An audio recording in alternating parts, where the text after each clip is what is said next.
It's time for the Onebar and Lepica Show, bringing you anything and everything Minnesota Vikings. Welcome to professional football. All right, welcome to the Onebar and Lepica Show. I am Onebar on this gloomy Sunday morning. I am going to be whipping out a 53-man roster projections for the Minnesota Vikings for the 2020 season. Before training camp really gets in the swing of things, before you start hearing rumblings of who's ripping it up, I'm just going to be shooting from my hip, going with my head, not my purple heart on some of these picks, and some of these picks hurt my purple heart. So before we get into that, remember, subscribe to the Onebar and Lepica Show, like the videos. We're here every damn day talking purple, and as training camp starts rolling, as news starts coming out, we'll be here multiple times a day talking anything Vikings. But let's get into this. We're starting at the quarterback position. Obviously, Kirk Cousins is on the team, so it comes down to, do they keep 3 quarterbacks? Who are they keeping? I think they're going to keep 2 quarterbacks. People are wondering, well, if somebody gets the Rona, all of a sudden we got to throw somebody in. Well, something tells me if one of our quarterbacks gets it, all of them are going to have it anyways. So they're going to be looking at free agency. So I take that out of the equation. I have them keeping 2. I actually have them keeping Nate Stanley. Is Nate Stanley any better than Sean Mannion? Who knows? But Sean Mannion is Sean Mannion. And Jake Browning, I think Jake Browning still gets fired off for the practice squad again. I think they like what they got in Browning. They want to continue to develop him. But Stanley, Mannion, it's a flip of a coin. Go with the young guy. And if we have to play one of those guys anyways, we're screwed. So I'm going Nate Stanley. I think he is a dark horse to make this team. Like I said, Jake Browning, the practice squad. So let's go to running back. Running back, Dalvin Cook, Alexander Madison, Michael Boone, C.J. Ham. They will all be on the team. Last year, they ended up keeping 5. I am giving Amir Abdullah, unfortunately, the bootski. He really stepped up last year on special teams. And yes, he is if he needs to get out there, he's a depth piece. He fumbles, yes. But I think Amir Abdullah is gonzo. I think they don't have the luxury of keeping 5 running backs this year, even though they might want to. But they're going to have to beef up on more positions on the defensive side of the ball. So Amir Abdullah will be a call away if something goes down and we need his services. Wide receiver, this one's a little tricky. Wide receiver, I have them keeping 5 receivers. Thielen, Jefferson, 5th round KJ Osborne, who will add some nice pieces on the return game. BC Johnson, our nice pick last year in the 7th round. And yes, I have them keeping Tajay Sharp.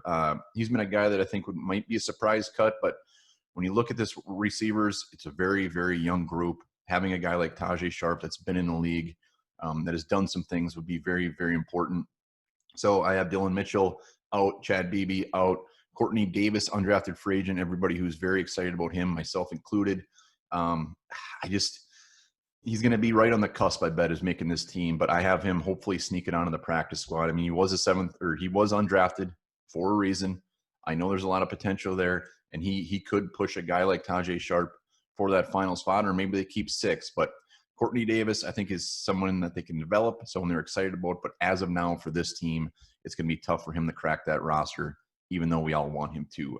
Tight end, Kyle Rudolph, Irv Smith, locks. And I actually have the 3rd tight end being Brandon Dillon this year, which means Tyler Conklin is out.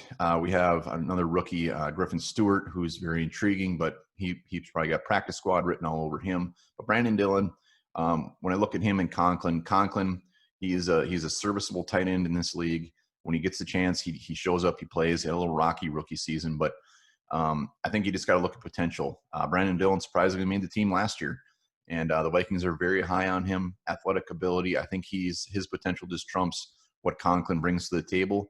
And I think Tyler Conklin would be I think his services would be had very quickly by another NFL team. Offensive line, here's what everybody's scared about this year. Holy shit, is our line going to blow, or is it going to surprise everybody?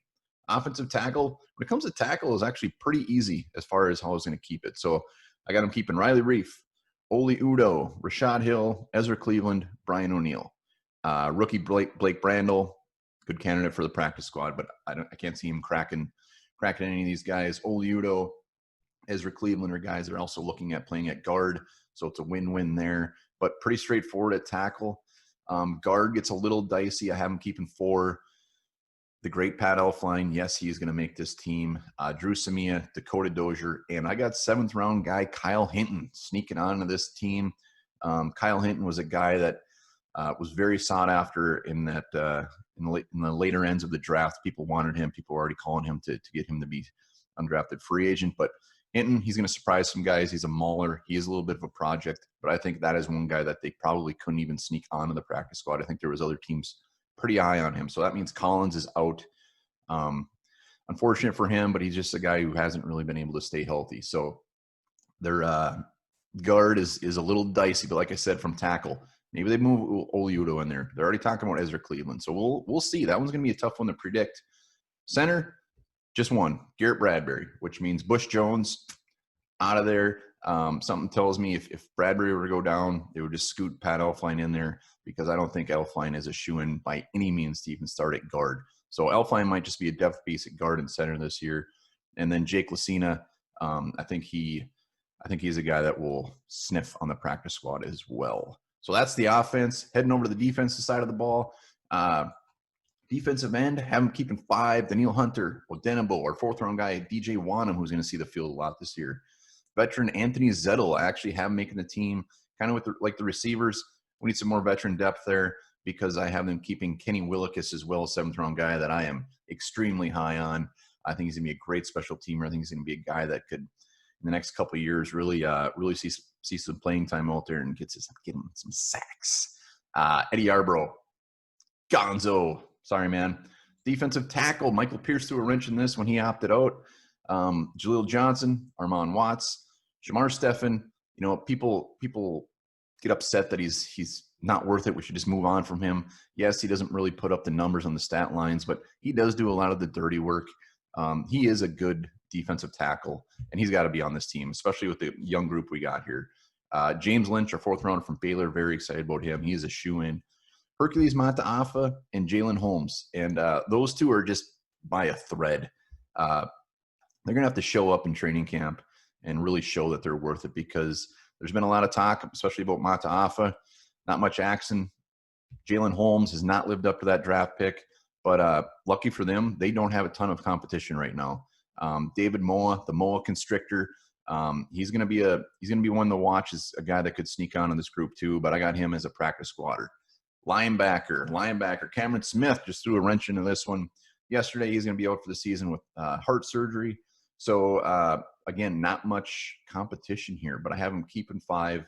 Barr, Kendricks, Wilson are starters. Our fantastic 4th-round pick, Troy Dye, people are excited about. And then, yes, Benjamin Gideon is going to be holding up the caboose on the linebacking core. Special teamer, add some depth. DeMarcus Gates, I have him just getting cut. So cornerback, Mike Hughes, Jeff Gladney, Holton Hill, Cameron, Tiny Danzler, Chris Boyd, and 5th rounder from Temple, Harrison Hand, a guy who can play cornerback, play safety. Mark Fields out, Nate Maynard is out, practice squatter, Neville Clark, people are excited about, which they should be. I'm excited about him as well, him and Courtney Davis. I think we got some steals there as far as undrafted free agents. Safety, Harrison Smith, Anthony Harris. I got us going with the Michigan rookie, Josh Mattellis, an undrafted free agent, Miles Dornsky. He is a guy that has got the linebacker mentality, hits like a truck, isn't the fastest guy, but, you know, he is kind of a ball hawk. He makes some plays. So I got him beating out Brian Cole. He's a thumper. He's going to be a very good special teamer, but I think he's quite a bit away from actually seeing the field on defense, which means they'll probably put him on the practice squad. And then special teams, Dan Bailey, Colquitt, Austin Cutting. No question there. So that is my 53-man roster. I would say the biggest surprises are, you know, going with a Nate Stanley, keeping a guy like Kyle Hinton, Kenny Willekes as well. But not a ton of surprises. What I realize is on the defensive side of the ball, when you look at the depth and how many players they keep at a position usually each year, there's not a ton of competition. So guys like a David Moa, guys like like at the cornerback, Neville Clark, they could sneak on this team. So it's going to be very interesting to watch. And we'll continue to throw out these 53-man projections as the training camp gets further and further into it. But those are my guys. Let me know where I screwed up. Let me know who should have been on the team or who should have been cut.